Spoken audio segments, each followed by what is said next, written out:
Bab 809, mencoba cara hipnotis. Vito berpikir bahwa demamnya sudah turun. Tapi setelah demamnya reda, tenggorokannya mulai sakit dan sangat nyeri sampai dia hampir tidak bias tidur. Ada juga saat dia mengira terkena penyakit serius, tapi setelah tenggorokannya sudah tidak sakit, berganti jadi pilek. Di aula keluarga Okto, Vito memegang sebungkus tisu dan duduk di sofa sambil menyeka hidungnya, lalu berkata, "Albert, panggil Kevin datang dari kota Zaun untuk periksa aku. Terus beri resep obat atau yang lainnya. Sebelumnya dia hanya flu jadi tidak mencari Kevin. Tapi sekarang jantungnya berdebar. Pilek yang parah ini menyiksanya sampai ia hampir marah." Pertama, tenggorokan Vito sakit selama 2 hari. Menyebabkan dia tidak bisa tidur nyenyak selama 2 hari, setelah itu pilek. Tidak berlebihan kalau mengatakan bahwa Vito harus menyeka lendir di hidungnya dalam waktu kurang dari 10 detik, dan terus-menerus bersin.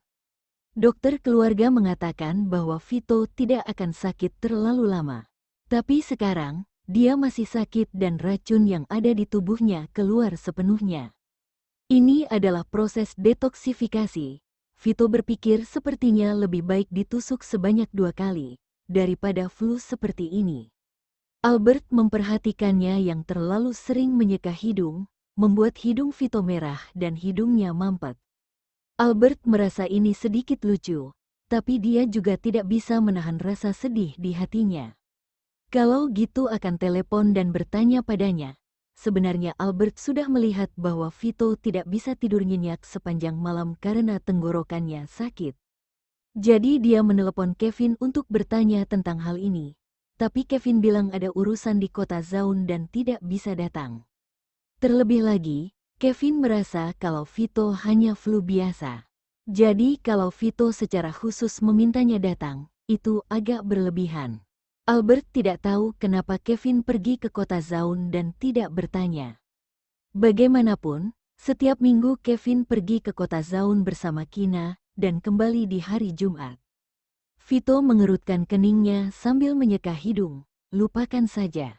Ini kan sudah hari Kamis, sepertinya aku segera baik-baik saja. Coba kita lihat apakah nanti kamu masih berani tidur tanpa mengeringkan rambutmu, kata Albert sambil menuangkan segelas air hangat untuknya. Air hangat adalah obat dari segala penyakit, jadi Vito harus banyak minum air hangat. Tidak berani kok. Vito minum setengah gelas air dan bersandar tak berdaya di bahu Albert. Jika Vito tahu bahwa akibat dari tidak mengeringkan rambut akan sangat serius, maka dia tidak akan menunda dan pasti akan mengeringkan rambutnya terlebih dulu. Beberapa hari terakhir membuat Vito menghargai apa artinya bisa memeluk Albert, meskipun dia tidak punya energi yang cukup. Vito memeluknya saat tidur di malam hari dan ingin melakukan itu, tapi tubuhnya lemas. By the way, Albert seperti memikirkan sesuatu dan bertanya padanya. Sepertinya akhir-akhir ini aku belum lihat Giselle dan Raphael. Apakah mereka sudah kembali ke Jerman? Lebih tepatnya, Giselle dan Raphael tidak bisa dihubungi. Dia ingin video call dengan Giselle semalam, tapi Albert tidak bisa menghubunginya. Begitu pula dengan Raphael, bahkan dia tidak membalas chatnya. Mata Vito terbelalak dan terpancar rasa bersalah. Ia menurunkan pandangannya dan menyeka hidung, lalu berkata, "Sejak Dea dan keponakan kecil kembali ke rumah keluarga Okto, juga mengundang Raphael untuk makan malam, aku tidak terlalu memperhatikan mereka lagi. Menurutmu, apakah sesuatu terjadi pada mereka?" Albert tidak bisa menahan diri untuk berspekulasi. Seharusnya mereka tidak kembali ke Jerman tanpa mengatakan apapun. Meskipun itu terjadi, tidak mungkin mereka sampai tidak bisa dihubungi. Dea sering bertanya pada Albert dengan penuh harap tentang kapan Kak Giselle akan membuatkan pakaian yang indah untuknya. Karena beberapa hari ini Giselle tidak bisa dihubungi, membuat putrinya sedikit sedih. "Aku akan kirim seseorang untuk memeriksanya," kata Vito dengan nada serius. Karena beberapa hari terakhir Vito sakit, dia tidak bisa mengunjungi Raphael dan tidak bisa menanyakan hal-hal lain tentang Ezikra. Seperti yang kakak keduanya katakan, dia tidak bisa terus-menerus mengurung Rafael. Jika Vito masih belum bisa menemukan apapun, maka dia harus melepaskan Rafael terlebih dulu. Tentu saja, sebelum Vito melepaskan Rafael, dia pasti akan minta seseorang untuk menghipnotis Rafael agar melupakan apa yang terjadi selama beberapa hari ini. Sejenak, dia memikirkan cara untuk membuat Rafael mau bicara. Hipnotis. Kenapa dia bisa lupa dengan cara ini? Dia mencari ahli hipnotis senior untuk menghipnotis Rafael saat dia sedang lengah. Maka mungkin saja mereka bisa bertanya apapun yang ingin diketahui dari mulut Rafael. Semakin Vito memikirkannya, dia semakin merasa bahwa cara ini patut dicoba. Akhirnya dia menunggu sampai malam. Setelah makan malam, Vito menelepon kakak keduanya dan memberitahu tentang cara untuk menghipnotis Rafael. Ezra memikirkan hal ini sejenak dan berpikir untuk mencoba cara ini. Dia merasa tidak nyaman kalau orang luar yang akan melakukan hipnotis, jadi ketika selesai telepon dengan Vito, Ezra coba bertanya pada Kevin. Ia tahu bahwa keterampilan hipnotis Kevin cukup bagus, jadi dia berkonsultasi dengan Kevin dan bertanya padanya untuk bantu menghipnotis Rafael. Kevin cukup terkejut ketika dia tahu bahwa Ezra meminta dirinya untuk membantu menghipnotis Rafael. Kamu benar-benar yakin kalau Ezikra masih hidup, dan bukan karena Rafael sengaja menipumu? Wajar jika Kevin menebak seperti itu, karena dia tidak tahu apa yang terjadi saat itu. Dia hanya tahu kalau Ezra punya keponakan yang sudah meninggal beberapa tahun lalu, dan Kevin tidak tahu penyebab spesifik kematiannya. Dia merasa bahwa orang yang bertindak dengan hati-hati seperti Ezra, ditambah dengan kekuatan keluarga Okto, maka seharusnya tidak ada orang yang bisa memanipulasi tentang kematian Ezikra. Yah, aku yakin, karena beberapa sikap Rafael sangat mirip dengan Ezikra, yang membuat kami jadi curiga. Banyak hal yang kami curigai sudah dikonfirmasi, tapi sekarang Ezikra tidak bisa ditemukan, dan Rafael menolak untuk memberitahu tentang Ezikra meskipun dia mati. Malah dia bilang kalau dirinya adalah Ezikra. Ezra menjelaskan kepada Kevin dengan sabar. Oh, Kevin langsung teringat ketika Vito datang padanya untuk tes DNA, dan menduga bahwa Vito curiga jika Rafael adalah Ezikra. Dia belum pernah melihat seperti apa Ezikra, tapi yang pasti jika dilihat dari wajah, Rafael bukanlah Ezikra. Kedua orang tua Ezikra berasal dari negara R dan Rafael sekilas terlihat seperti ras campuran. Kamu bisa ceritakan tentang Ezikra dulu, dan apa yang kamu tahu tentang Rafael, jadi aku bisa susun rencana hipnotisnya. Oke, Ezra segera memberitahu Kevin apa yang dilakukan Ezikra sebelumnya. Setelah tahu bahwa Ezikra masih hidup, dia merasa tidak nyaman dan menyesal ketika menyebutkan hal-hal yang berkaitan dengan Ezikra. Selain itu, dia juga ingin secepatnya bertemu dengan Ezikra dan menyelesaikan kesalahpahaman saat itu. Rafael dan Giselle untuk sementara tinggal di villa yang dibeli oleh Ezikra sebelum menikah. Mereka juga dijaga oleh orang-orang khusus dan tidak bisa berkomunikasi dengan dunia luar.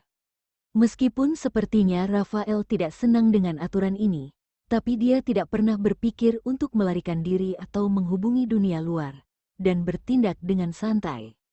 Setelah bicara tentang Ezikra, Ezra juga memberitahu Kevin semua informasi tentang Rafael yang sudah ia selidiki. Keduanya membahas semua hal hingga jam 3 atau 4 pagi. Ketika Ezra kembali ke kamar, ia melihat istrinya yang sepertinya sudah tidur. Begitu dia berbaring di sampingnya, Kina membuka mata dan memandanginya. Ia mengerang karena sangat mengantuk dan masuk ke dalam pelukan Ezra. Saat melihat istrinya meringkuk di lengannya dan tertidur, tatapan Ezra jadi lebih lembut, dan teringat akan pernikahan mereka beberapa waktu ke depan, membuat Ezra tersenyum. Bab 810, mungkin kepribadian ganda, di hari Jumat. Pilek Vito sudah lebih membaik, setidaknya tidak ada lagi ingus yang keluar dari hidungnya. Tubuhnya juga terasa lebih sehat, tapi suaranya masih serak.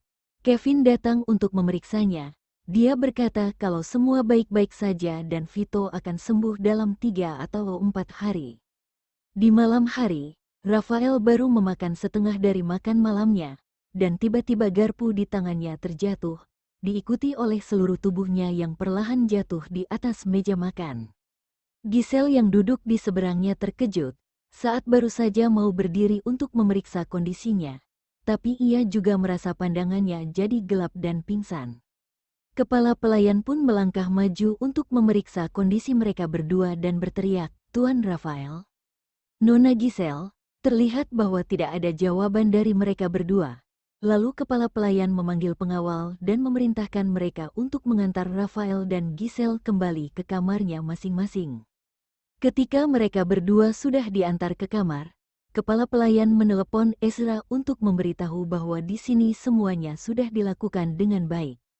Sekitar 1 jam kemudian, Ezra, Vito dan Kevin tiba di villa. "Di mana Rafael?" Ezra bertanya dengan dingin. "Selamat datang Tuan Muda Kedua." Tuan Rafael sedang beristirahat di kamar. Ada beberapa orang yang mengawasinya. "Tuan Muda Kedua, Tuan Muda Ketiga dan Tuan Kevin, silahkan ikuti aku." Kepala pelayan itu menjawab dengan hormat. Setelah mengatakan itu, dia berbalik dan mengantar mereka ke kamar Rafael. Ketika Kevin sedang menghipnotis seseorang, dia tidak mau ada orang luar yang melihatnya. Tapi Ezra dan Vito juga ingin tahu apa yang terjadi selama hipnotis. Akhirnya setelah berdiskusi, mereka memutuskan untuk menggunakan video call agar kakak beradik Okto itu tahu proses hipnotisnya. Di ruang tamu, Ezra dan Vito menyaksikan Kevin yang sedang menghipnotis Rafael. Setelah berhasil menghipnotisnya, Rafael menjadi benar-benar lengah. Pertama-tama Kevin sengaja berbasa-basi dengan Rafael, kemudian secara perlahan ia mulai menanyakan hal-hal yang berkaitan dengan Ezikra. Ketika Kevin menanyakan hal ini kepada Rafael, terlihat seperti sedang mewawancarainya. Dia bertanya kepada Rafael apakah ada orang yang menyuruhnya untuk meninggalkan keluarga Chris. Juga tentang apakah ada orang yang membantunya mengembangkan perusahaan VSL. Namun, Rafael menyangkal semuanya. Dia berkata bahwa tidak ada yang menyuruhnya untuk meninggalkan keluarga Chris, dan tidak ada yang membantunya untuk mengembangkan perusahaan VSL.